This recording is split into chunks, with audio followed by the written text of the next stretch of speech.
नमस्ते। राहुल गांधी साहब के रोज़ विवादास्पद बयान आप लोग सुनते होंगे। वो तो कह देते हैं, लेकिन जो उनके थोड़े बहुत बचे हुए समर्थक हैं वो मुसीबत में आ जाते हैं। भारत जोड़ो न्याय यात्रा अभी उन्होंने जो शुरू की थी मणिपुर से, अभी वो उत्तर प्रदेश पहुंची है। प्रयागराज में संबोधन में अपने उन्होंने क्या कहा कि जो यहाँ के नौजवान हैं, बनारस के जो नौजवान लोग हैं, जो नवयुवक हैं, वो नशेड़ी हैं, नशा करते हैं। शायद वो एक टेस्ट और हम यूँ कहें कि एल्कोमीटर लेकर के चल रहे हैं, और तब शायद उनको पता चल जा रहा है कि कौन नशे में है, कौन नशे की हालत में है और बहुत कोई गंभीर है। और फिर हम लोग ये कहना चाहते हैं कि वो कुछ भी कहें, इसके लिए शायद ये जनता उनको माफ़ नहीं करेगी, क्योंकि इससे पहले भी उन्होंने एक विवादास्पद बयान दिया था कुछ समय पहले कि जो उत्तर प्रदेश के जो नौजवान हैं, जो उत्तर प्रदेश के जो लड़के हैं, वो भिखारी हैं। वो भीख मांगने के लिए कलकत्ता जा रहे हैं, भीख मांगने के लिए वो मुंबई जा रहे हैं। देखिए, काम करना है तो कोई भी कहीं से कहीं जा सकता है, स्वतंत्र है, और अपनी आजीविका के लिए, अपने भरण पोषण के लिए, अपने लिविंग स्टैंडर्ड्स को बढ़ाने के लिए कोई कहीं जा कर के काम करता है, तो इसमें गुनाह क्या है। लेकिन उत्तर प्रदेश के लड़कों के लिए ये स्टेटमेंट राहुल गांधी साहब का कि वो भीख मांगते हैं, भिखारी हैं, बड़ा एक तरीके से अशोभनीय है।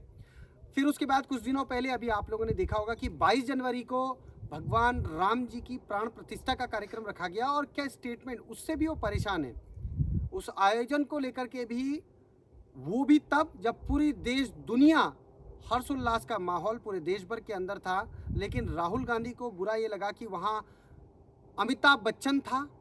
वो कह रहे कि वहाँ उस दिन अमिताभ बच्चन था, ऐश्वर्या राय वहाँ डांस कर रही थी, लेकिन शायद उनके रणनीतिकारों ने नहीं बताया कि ऐश्वर्या राय उस दिन वहाँ मौजूद नहीं थी। बड़ी मशहूर अभिनेत्री हैं, देश का मान उन्होंने बढ़ाया, मिस वर्ल्ड रही हैं।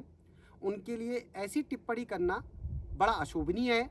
और साथ ही साथ हम लोग ये कहें कि जब सर्जिकल स्ट्राइक हुआ तो देश के प्रधानमंत्री जी पर उन्होंने जो आरोप लगाया, पहले तो उन्होंने सर्जिकल स्ट्राइक को एक तरीके से फेक माना। देश के प्रधानमंत्री जी ने ये बताने की आज कोशिश की है कि 2014 के बाद आज 24 आ गया, इन 10 सालों में हम दुश्मनों का मुंहतोड़ जवाब किस तरीके से देंगे कि पुलवामा अटैक होगा, चाहे वो पठानकोट का हमला होगा, तो उसका अगर जवाब दिया तब बालाकोट उसकी घर में घुस करके दुश्मन को मार गिराएंगे, मारेंगे। ये काम किया देश के प्रधानमंत्री जी ने।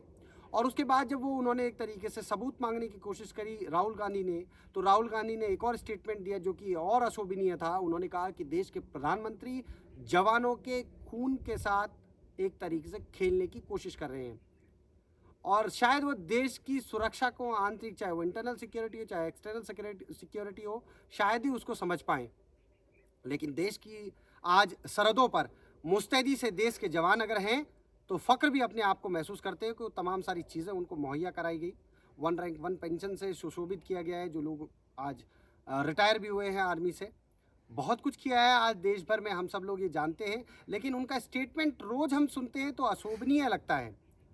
अपनी लेगेसी को वो बचा नहीं पाए। अभी उन्होंने गठबंधन किया है उत्तर प्रदेश के अंदर, वो भी तब जब अखिलेश यादव, जो कि समाजवादी पार्टी के अध्यक्ष हैं, पूर्व में मुख्यमंत्री रहे उत्तर प्रदेश के, और अखिलेश यादव ने एक तरीके से चैलेंजिंग वे में कहा कि अगर 17 सीटों पर अगर गठबंधन करना है कांग्रेस को तो कर सकते हैं। और ये देखिए, 17 सीटों पर चुनाव तो जरूर लड़ेगी कांग्रेस, पर मैं बमुश्किल कह सकता हूँ कि शायद एक भी सीट कांग्रेस जीत पाए। और बुरी हालत कांग्रेस की ये है कि 1952 में पहली बार जब जनरल इलेक्शन शुरू हुआ है देश के अंदर, पहली बार आम चुनाव जब से स्टार्ट हुए हैं, पहले पंडित जवाहरलाल नेहरू साहब चुनाव लड़ते थे उत्तर प्रदेश के फूलपुर कॉन्स्टिट्यूएंसी से, फूलपुर सीट से वो चुनाव लड़ते थे, और उनके अपोजिट में कई बार डॉक्टर राम मनोहर लोहिया चुनाव लड़े।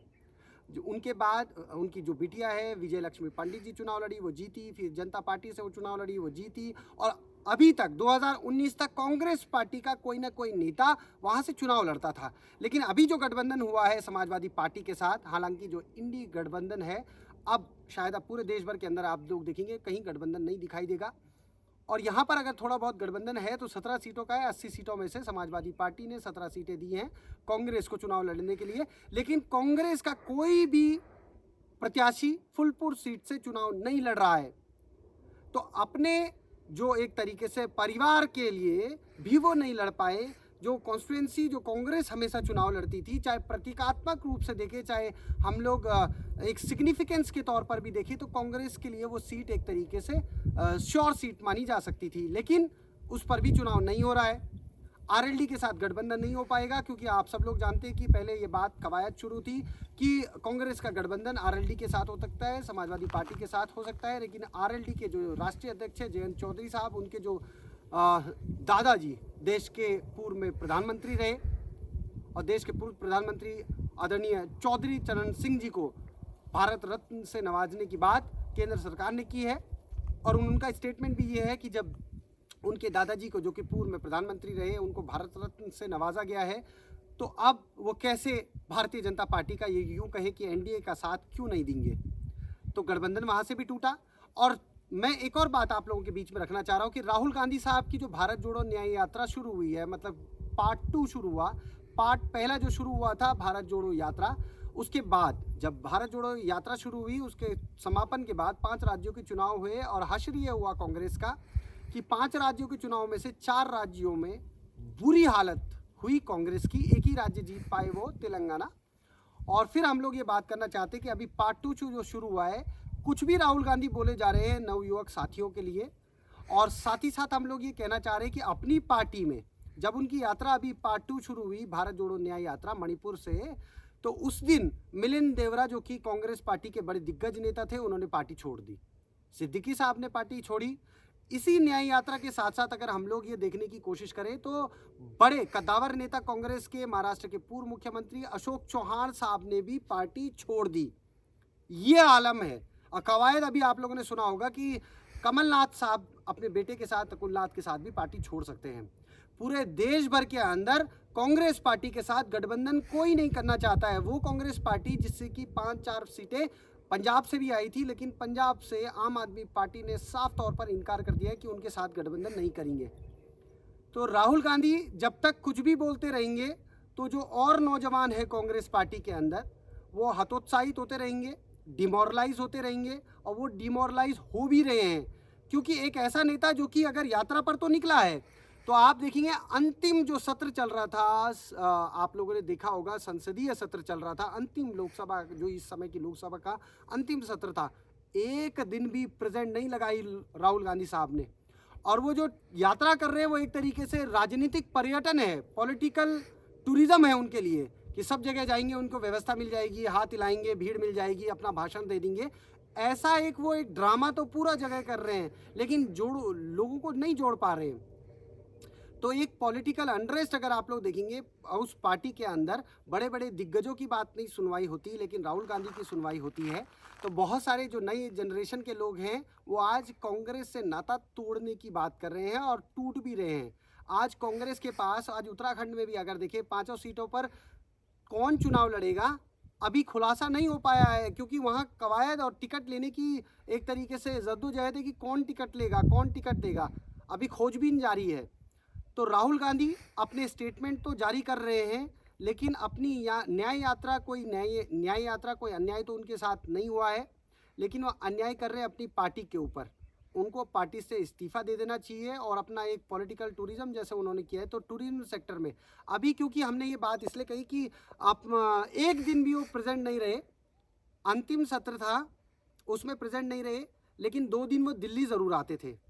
अभी उन्होंने यात्रा रोक दी है और 2-4 दिन के लिए वो बाहर जा रहे हैं, विदेशी यात्रा पर जाने वाले हैं। एक ऐसा नेता कि सर पर बड़ा एक इलेक्शन आने वाला है, बड़ा इलेक्शन होने वाला है, और रोज़ ये गाली दे रहे हैं देश के प्रधानमंत्री जी को, कोई भी स्टेटमेंट कह देंगे। और एक और बात आप लोगों से बताना चाहते हैं कि इन्होंने कहा कि नशे की चपेट पे बनारस के कार्यकर्ता है, बनारस के लोग हैं, लड़के हैं, लेकिन बोस्टन एयरपोर्ट पर क्या हाल हुआ 2001 में कि बोस्टन हवाई अड्डे पर इनको डिटेन किया गया एफबीआई द्वारा। फॉरेन जो फेडरल ब्यूरो ऑफ इन्वेस्टिगेशन है, एफबीआई ने इनको डिटेन किया। और डिटेन में क्या पाया कि इनको जब धरा गया, पकड़ा गया, राहुल गांधी साहब के पास अवैध रूप से $1,60,000 थे और सफ़ेद पाउडर भी इनके पास मिला। सफ़ेद पाउडर, आप सब लोग जानते हैं कि इनके पास सफ़ेद पाउडर मतलब क्या होता होगा, नारकोटिक्स पे पैमाने में सब लोग जानते हैं। उसके बाद सोनिया गांधी को इत्तला मिली, तो सोनिया गांधी जी ने क्या किया कि देश के तत्कालीन प्रधानमंत्री अटल बिहारी वाजपेयी साहब से मदद मांगी। देश के प्रधानमंत्री अटल बिहारी वाजपेयी साहब ने उस समय के जॉर्ज बुश, जो कि वहाँ के राष्ट्रपति थे अमेरिका के, उनसे भी एक तरीके से रिक्वेस्ट करी। और उसके बाद एफबीआई ने, जो कि डिटेन किया था राहुल गांधी को छोड़ा गया।